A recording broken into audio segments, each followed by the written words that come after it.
All right, Illini fans, Illini get the tough win on the road. And as always, anytime you win on the road, it's a good thing. They almost blew it, but they hang on, and that's good. 48% from the floor, 25% from the 3-point line. Thankfully, Maryland shot even a little bit worse than they did. 5 out of 20 from 3. 32 out of 36 from the free throw line. That's a lot of free throws. Love to see that. 88%, not too shabby. They tried to get drunk off threes for a little bit throughout the game. Thankfully, they didn't go completely drunk off three. So that was a good sign. Rebounding, they got out rebounded. Brad will not like that, especially offensive rebounds. 14-5. Illinois is really weak in the paint. I mean, really weak in the paint. I'm sure Brad will try to get someone in that paint next year. Assists, 9 assists, 9 turnovers, so not too good with that. Fast break points, 19-2. Points in the paint, 36-44. A lot of fouls tonight. 22 fouls for Illinois, 25 for Maryland. Largest lead, 7. So close game throughout the night.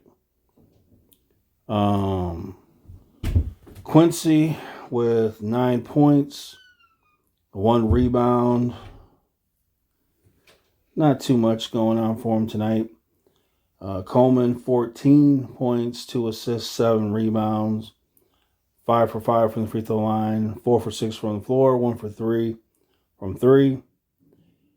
Marcus, 19 points, 3 assists, 12 rebounds for Marcus.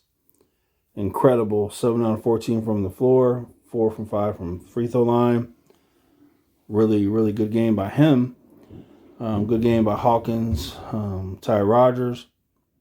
4 points, 5 rebounds. Foul trouble throughout. But Shannon Jr., 27 points, 4 blocks, 1 rebound, 2 assists, 14 out of 16 from the free throw line. Here's the problem, 1 for 7 from 3. He's trying to get his 3-shot going. Last game, he had it going. This game, not at all. I would tell him, Terrence, it shouldn't take 7 shots to know you're cold tonight. take 4 shots. Taking 4 shots should let you know if you're cold or not. Just be honest with yourself. 6 out of 16 from the floor.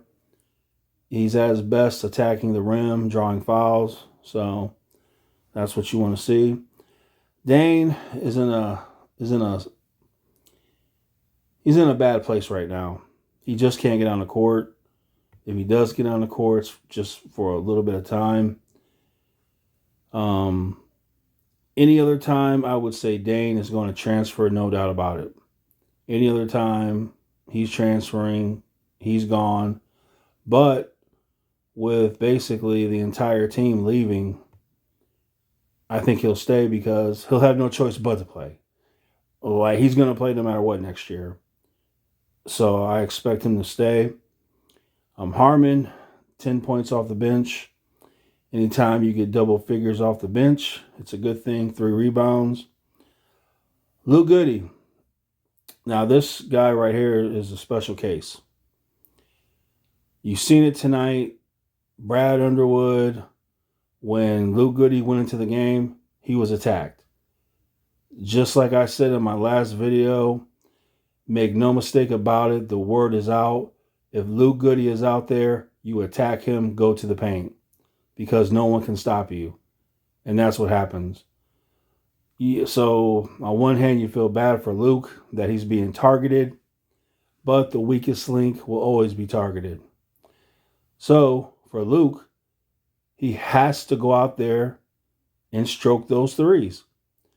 If you're playing defense and you give up 8 points. If you want to play, you better be scoring 16 points.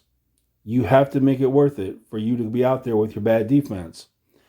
And if you score no points, but you're giving up points, you're not going to play ever. So Luke is going to have to do an honest assessment of himself. This might be too much for him. The Big Ten might be too much.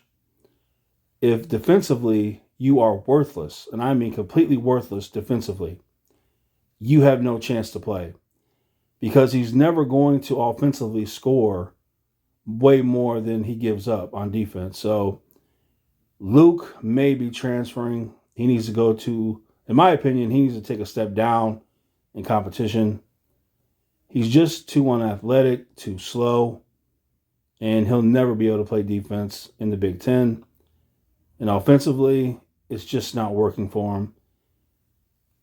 I don't know if it's just he doesn't get enough shots to get into a rhythm, or I don't know, but he's just not getting it done.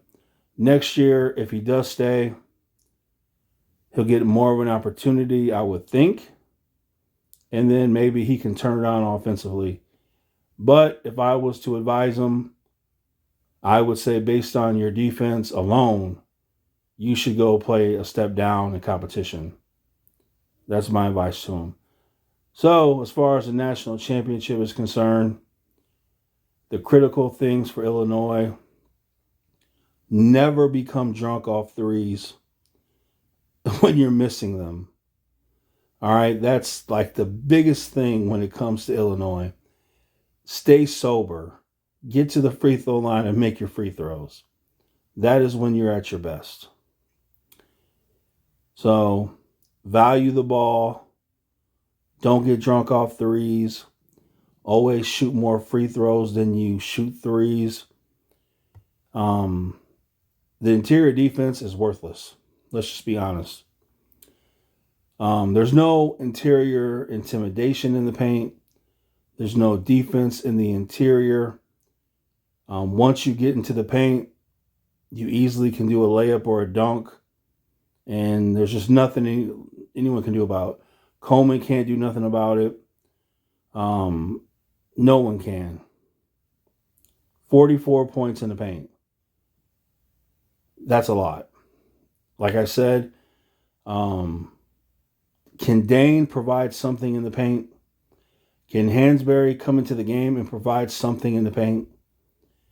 Is there anyone on that roster who can block shots in the paint, cause intimidation in the paint? I don't care if you don't even score on offense. They need to put someone in that paint to provide some intimidation, to block some shots, to put some people down hard on the floor. That's what they need. If we lose in the tournament, there's two things you're going to look at: the 3-point shooting and the points in the paint. Those are the two things you're going to look at. And also, if you don't think that these other teams scouting Illinois will know, take it to the paint. Take it to the paint. I'm telling you, it's going to cause Illinois nightmares. So, but Illinois can do it. They can win a championship. But they got to play better defense. There's no doubt about it. Young, 28 points for Young, 8 out of 23 from the floor. He's not afraid to shoot it. He's a ball hog. But 11 out of 11 from the free throw line. So that's good for him. So yeah, guys, there it is. A road win is a great win. And Tommy DeVito, former Illinois quarterback,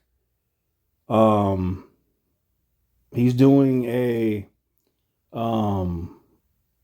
introduction right now on ESPN, ABC, also introducing the hockey series, the New Jersey Devils, Philadelphia Flyers, the Stadium Series, where they play outside. And Tommy DeVito, former Illini, he got to do the introductions to the Stadium Series. So hearing him talk and seeing him, how cool was that just right now? I got that on the TV. So that's really cool. Tommy DeVito should be the starter for the Giants this upcoming season. And that's just fantastic. I wish he would have been on our team last year. I really do. We could have won more games, maybe. So, all right, guys, there it is.